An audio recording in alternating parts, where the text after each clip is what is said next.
Au début, quand les selfies sont apparus, beaucoup de gens pensaient que c'était un truc d'ado, crise d'adolescence, selfisé, narcissisme d'ado, même certains ont dit. Puis le jour où Hollande s'est selfisé avec Mélenchon, le jour où Hillary Clinton s'est selfisé avec une chanteuse à la mode, ben, il y a quand même des gens qui ont commencé à réfléchir, à dire mais c'est pas qu'un truc d'ado. Non, c'est pas un truc seulement un truc d'ado, c'est un truc pour promouvoir son image, pour promouvoir sa personne. Alors en revanche, c'est vrai que les ados en font beaucoup, ou plutôt, parce que gardons-nous des généralisations, certains ados en font beaucoup, pas forcément tous. Alors, qu'est-ce qui fait que des ados se selfient plus en général que des adultes? Ben, la raison principale, à mon avis, c'est que, vous savez, l'adolescence, c'est un moment où il faut sortir de l'enfance.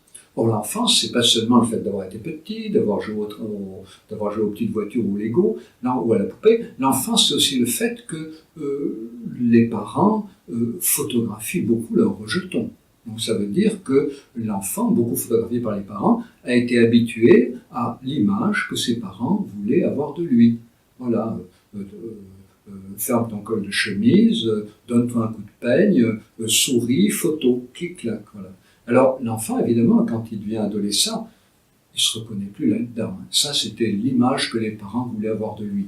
L'adolescent, il a besoin de construire l'image qu'il va avoir de lui.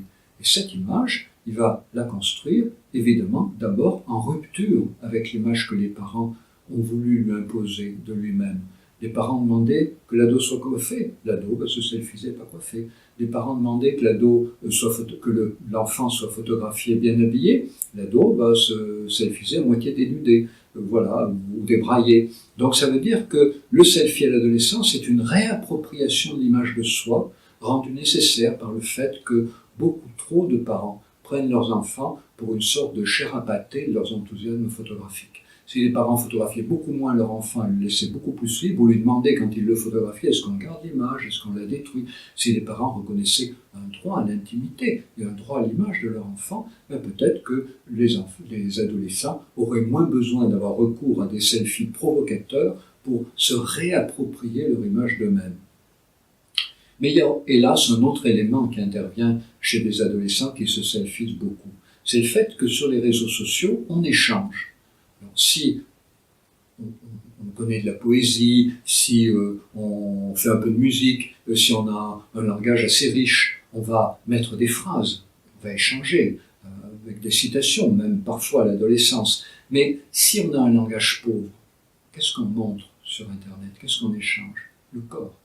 Donc du coup, on voit bien que les enfants les plus menacés de se selfiser de manière outrancière, c'est ceux dont les parents ont voulu mettre la main sur l'image, ouais, on en parlait tout à l'heure, mais c'est aussi ceux qui, hélas, peuvent être d'un milieu culturel où le langage, la communication verbale ont été peu valorisés, difficulté à parler, on remplace par la mise en scène du corps. C'est pas tous les jeunes, mais c'est vrai que certains en abusent tant que parfois c'est dénoncé à juste titre dans les médias.